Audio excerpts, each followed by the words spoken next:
Alright, in this video I'm going to be adding a switch onto what is a drawstring light in my basement.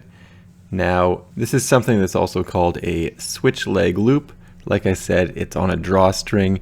I don't want that. I want it obviously to be on a switch. Now, when I did the drywall and the framing for this thing, I already ran the 3-conductor wire and the device box.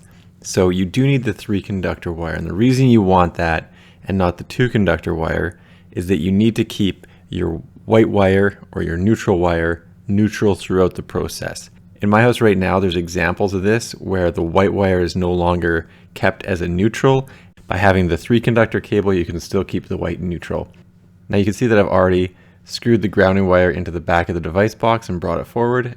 And I've just removed a little bit of sheathing off the white wire, and then I've capped it off in the device box. So I've put that moret or wire nut on the white wire and pushed it back in there. So that's the neutral, and I don't really need it here at the switch. And that is why you can do it with just a white and a black, but in order to keep the white neutral, you just need to cap it off in the device box. Pretty simple. Now I'll just strip the black and red, and those are going to hook up to my switch. Obviously I'm going to hook the grounding wire up to the ground as well. Now for this switch, they can be different. For this one, the black just connects to the black, and the one red wire will connect to the red wire. So the black is going to stay hot throughout this process, and the red wire is going to be the switched wire that's going to go back to the light fixture. So that when you obviously flick the switch, it's going to close the circuit, and it'll send the power through the red wire and back to the light. So very straightforward.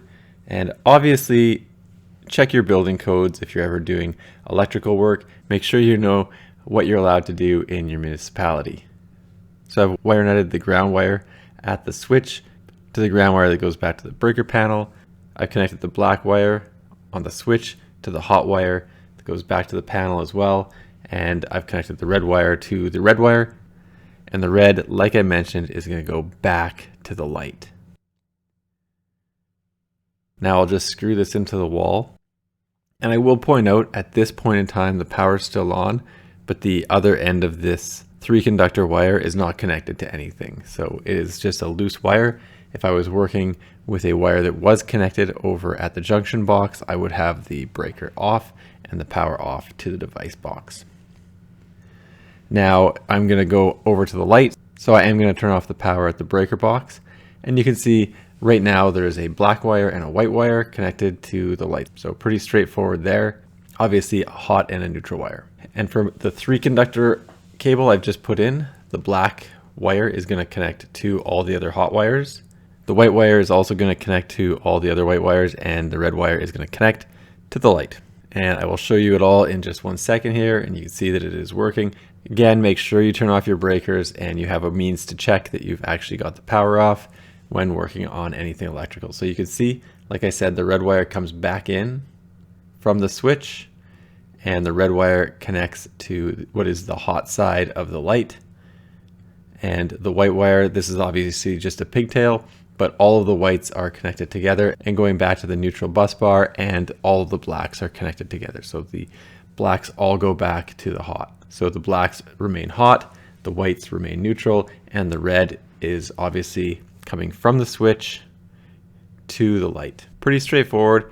On older builds, you may see the white wire, like I said, becoming a hot wire and have black electrical tape wrapped around it, or some other method to indicate that it is now a hot wire. In this house, they just switched it willy-nilly. No indication with the electrical tape, but you just need to be careful and figure out what's going on. And obviously it's just on a pull string light still, which doesn't make sense, but I do have some LED recess lighting, and I'm going to switch up that pull string light with an actual LED recess light. Anyway, thanks for checking out my video. Don't forget to like and subscribe.